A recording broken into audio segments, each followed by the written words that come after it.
Welcome to this short presentation about the PGCert or PGCE at the University of Hull, alongside your time in your SCITT.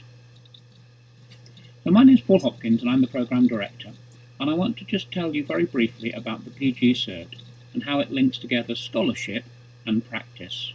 You can think of the PGCert as the bridge, I hope you recognise the Humber Bridge, that links together the literature, the research and the university in the scholarship area to your time, the substantial amount of time that you will spend in practice in your classroom, as well of course the other things you will do alongside in your SCITT. Schulman in 1986 talked about the link between pedagogic knowledge, knowing about the how to teach, as well as content knowledge, the what to teach, and link these together as pedagogic content knowledge. And that idea forms the heart of good teaching and learning. So there are 4 areas that we think the PGCert will help develop in your time in this very busy year before you're ready to become a beginning teacher in September. The first of these is pedagogy, the way of teaching children. You'll have a chance to consider some of the big ideas in pedagogy going back to behaviourism, people like Skinner and Watson and Pavlov, the famous dogs, right the way through to modern neo-cognitivism, people like Willingham or Eisnick or Roediger or Kirschner, so ideas around that are currently informed by cognitive science around retrieval and practice and memory. Right the way across you'll be able to use these to reflect upon the knowledge, the craft and the arts that take place in your classroom and the things that you'll be doing day to day working with children, whether that be in reception, in Key Stage 2, at Key Stage 4 or with sixth formers. You'll also have a chance to critically look at these ideas, examine the approaches that you encounter in school or things that your colleagues talk to you about, and be able to ask 2 sorts of methodological questions. The first of these is, what's the scope of the research that's being talked about? Are there a range of opinions, a range of ideas? And secondly, what's the quality of the research that's being talked about, or the ideas that are being talked about?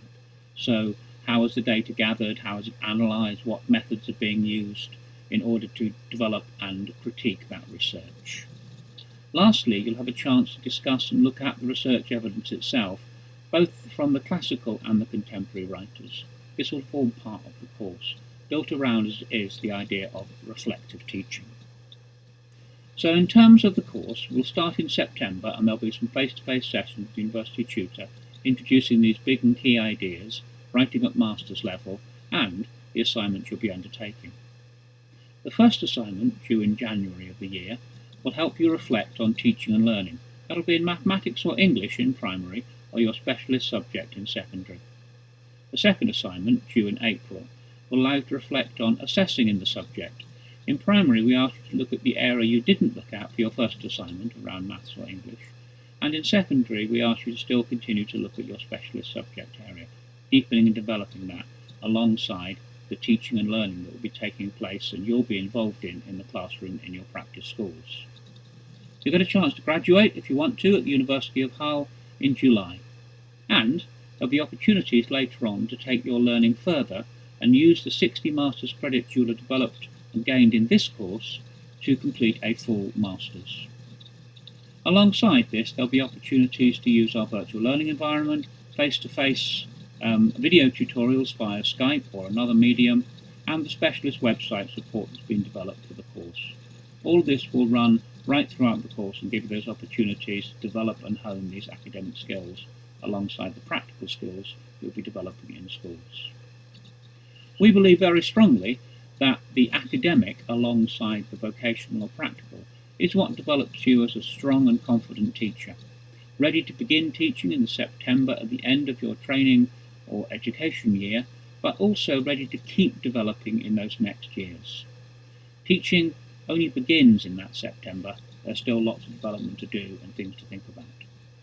So we hope you'll be interested and excited about doing the PGCert alongside your practical course. For more information, please do not hesitate to contact me. Talk to your SCITT lead to find out more.